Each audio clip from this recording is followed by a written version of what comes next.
السلام عليكم ورحمة الله وبركاته، اهلا وسهلا بحضراتكم فيديو جديد. فيديو النهارده ان شاء الله عن لوحات التحكم لعنابر الدواجن والدفايات الغاز الاشعال ذاتي الاوتوماتيك. يوجد بفضل الله جميع تصنيع لوحات التحكم لعنابر الدواجن وتصنيع الدفايات الغاز الاشعال ذاتي الاوتوماتيك. موجود معانا حضراتكم اللوحة الاكثر مبيعا، لوحة حضراتكم شغالة معانا صيف وشتاء، يعني حضرتك هتركب اللوحة ومش هتحتاج فيما بعد تعدل في اللوحة او تضيف حاجة في اللوحة. اللوحه حضراتكم بيكون على ترموستات فوكس 4 مرحله كوري لتشغيل دفايه وشفاط وخلايا تبريد وانذار لارتفاع درجات الحراره، ويوجد كمان حضراتكم تايمر للتهويه. طبعا يفضل حضراتكم تركيب تايمر للتهويه، التايمر بيكون 2 زمن، يعني زمن تشغيل وزمن ايقاف. يعني مثلا نسبه زمن التشغيل والتهويه 30 ثانيه وزمن الايقاف 30 دقيقه، ده هيكون ممتاز جدا. طبعا حضراتكم هنا الشفاط بياخد امرين، امر من الترموستات في ارتفاع درجات الحراره سواء صيف او شتاء، وامر من التايمر للتهويه. طبعا حضراتكم بنلاحظ كتير ان الشفاط مش بيشتغل في الشتاء من على الترموستات لان درجات الحراره بتكون منخفضه في الشتاء، فيفضل تركيب التايمر للتهويه في الشتاء. يعني تقدر حضرتك تظبط التايمر للتهويه زي ما حضرتك عايز، يجدد الهواء ويجدد الاكسجين داخل مكان التربيه. زي ما وضحت لحضراتكم اللوحه دي بنعتمد عليها بشكل كبير جدا سواء صيف او شتاء، مش محتاج ان حضرتك تعدل في اللوحه فيما بعد. ويوجد طبعا حضراتكم مع اللوحه هنا زي ما وضح قدام حضراتكم لمبه لقياس الفولت عشان نعرف الفولت اللي داخل للوحه.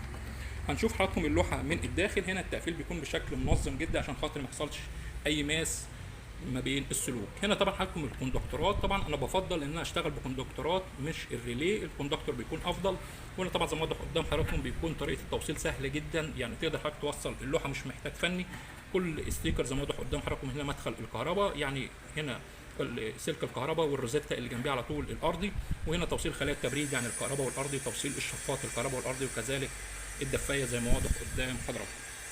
دي اللوحه زي ما وضحت لحضراتكم من الداخل ومن الخارج. اللوحه دي حضراتكم بنعتمد عليها بشكل كبير جدا سواء في الصيف او في الشتاء، مش محتاج زي ما وضحت لحضراتكم انك تعدل فيها فيما بعد. طبعا ينفع حضراتكم نستبدل الانذار بشفاط تاني، يعني لو موجود عند حضرتك شفاطين هيبقى تصنيع اللوحه دفايه شفاط واحد شفاط اتنين خلايا التبريد. وطبعا يفضل باستخدام التايمر على طول عشان خاطر التهويه زي ما وضحت لحضراتكم.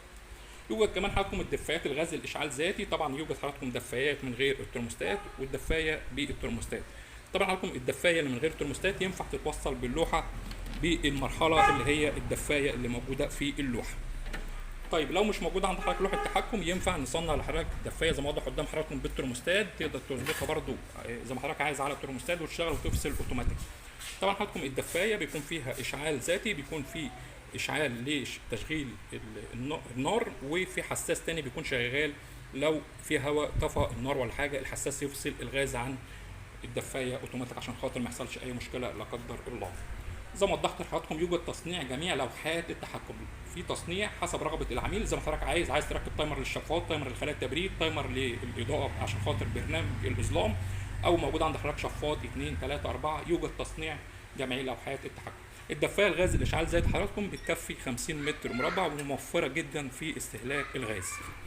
يوجد كمان حضراتكم جميع مستلزمات عنابر الدواجن، زي ما حضراتكم موجود لوحه لعنبر 10000، ويوجد كمان حضراتكم علفات السمان اللي بنستخدمها في التحضير.